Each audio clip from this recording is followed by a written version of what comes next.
Welcome to the Deep Dive. Today we're really getting into something crucial. How language moves beyond, just words on a page. How does it become this powerful tool for telling stories, for pushing back, and, well, ultimately for liberation, especially now, with cultures tending to blend together so much? It's a huge question, definitely. And to explore it, we're looking at two incredible literary figures today, Ngũgĩ Thiong'o from Kenya and Anilchandra Thakur from India. What's so striking, I think, is how they come from completely different places, different continents, different cultures, yet they both land on this deep commitment to indigenous voices and using their writing for social justice. It's quite remarkable. It really is. They didn't just use language. They turned it into something more. A weapon against being pushed to the margins, you could say, and a way to hold on to cultural identity. So yeah, let's dive into how they actually did that. Okay, first things first. To really get what they were doing, we need to understand the linguistic world they were operating in. We're talking about some really rich languages here. There's Kikuyu in Kenya, and then over in Bihar, India, we've got Maithili and Angika, plus, of course, Hindi and English, which were also present. It's a complex picture. Exactly. And an author choosing which language to write in, well, that's never just a simple choice, is it? It's deeply political, especially in colonial or post-colonial contexts. It's about saying, this language matters.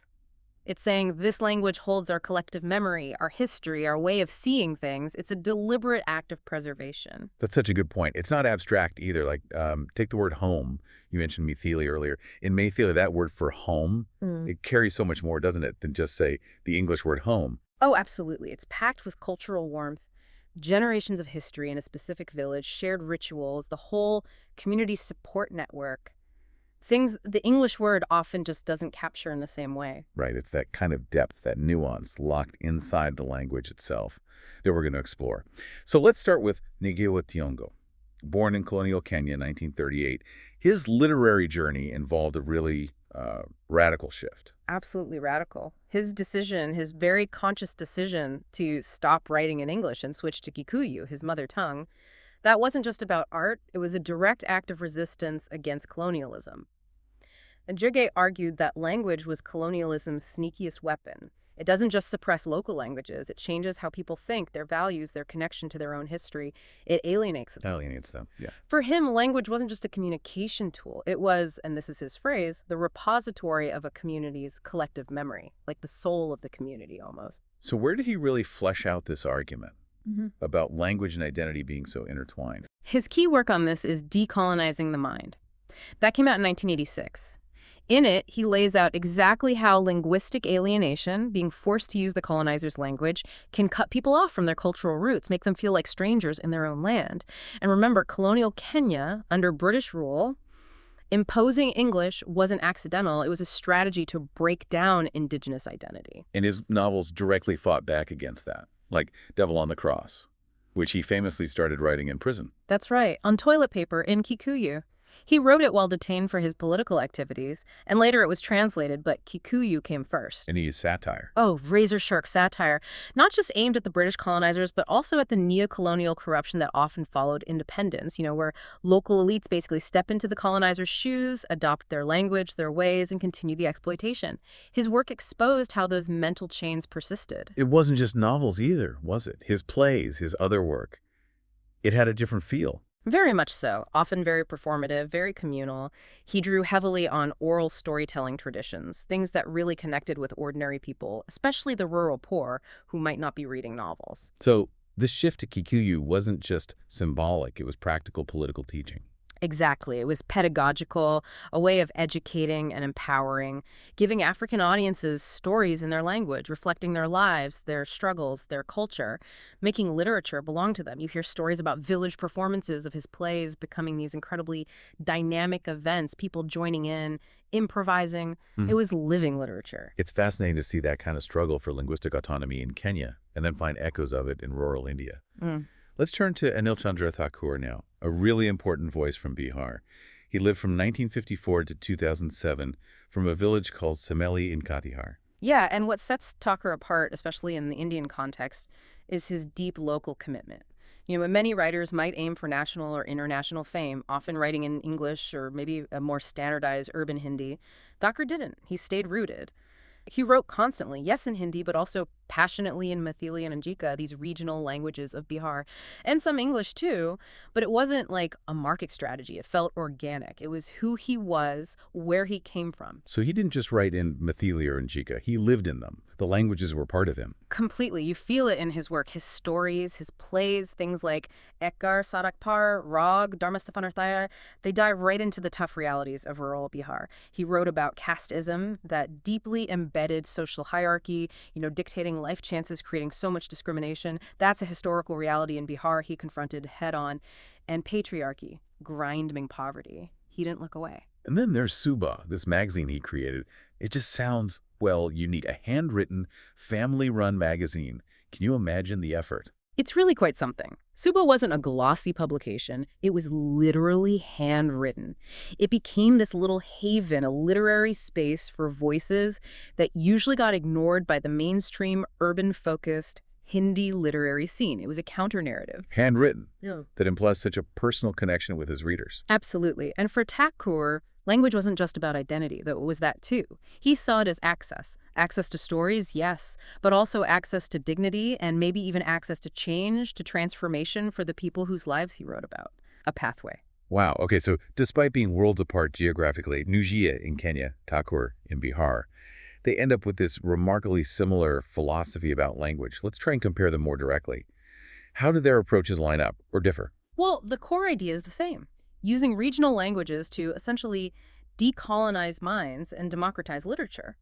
But their paths were slightly different. Think about the linguistic shift. Ngugi makes this dramatic break from English to Kikuyu, a clear rejection of the colonial tongue.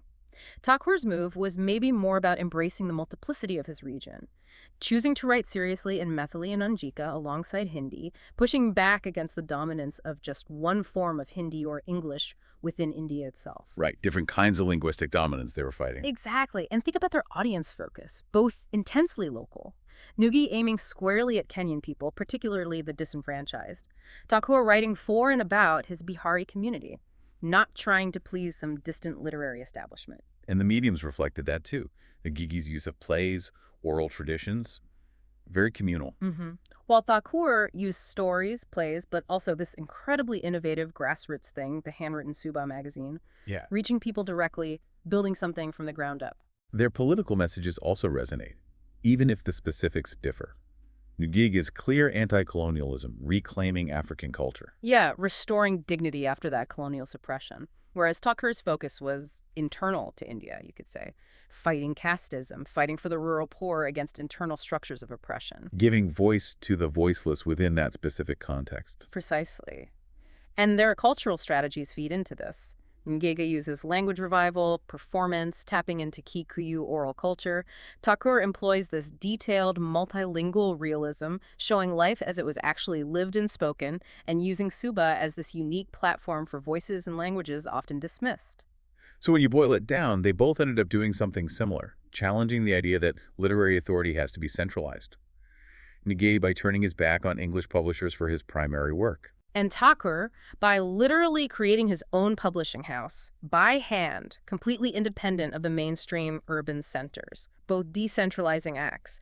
And another really powerful connection, maybe the most powerful, is who they wrote about, their characters.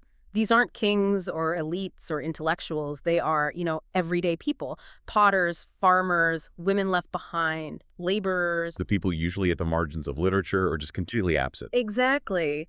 And choosing to put them at the center of the story. That's not just about subject matter. It's revolutionary. It restores dignity. It gives voice where there was silence. It says these lives matter. These stories are important. Absolutely, which makes their work feel so relevant now. Right. Let's talk about that contemporary relevance. Because in our world, with English and maybe a few dominant national languages everywhere in media, online, and publishing. Their work is a stark reminder, isn't it? It reminds us of the cultural violence that happens when languages are erased or pushed aside. This constant pressure towards a standard language. It silences millions. People whose entire way of understanding the world, their humor, their history, is tied up in their specific regional speech. You lose the words, you lose the worlds they contain. You can't just translate everything perfectly. Which leads to a question, maybe for you listening. Have you ever felt that? Yeah. That your own language, your dialect, maybe didn't quite fit into the proper world of literature, or that you couldn't really tell your story fully in a language that wasn't quite your own deep down. Because in Ngũgĩ and Thakur, they offer such strong inspiration against that pressure. Their message is almost a reversal, right in the language of your roots. Right for the people who live those stories, it's a validation of the local, the specific, as being universally important. Yeah, it's a powerful counter-message for writers today who feel they have to chase trends or write in a certain language to get noticed. These two prove that it's the truth in the writing, the authenticity, that gives literature its lasting power, not marketability. Truth, not trend. That's a great way to put it. So wrapping up this deep dive, it feels like Angika, Thiong'o, and Anilchandra Thakur, coming from such different places, they really converge on this profound truth about literature, don't they?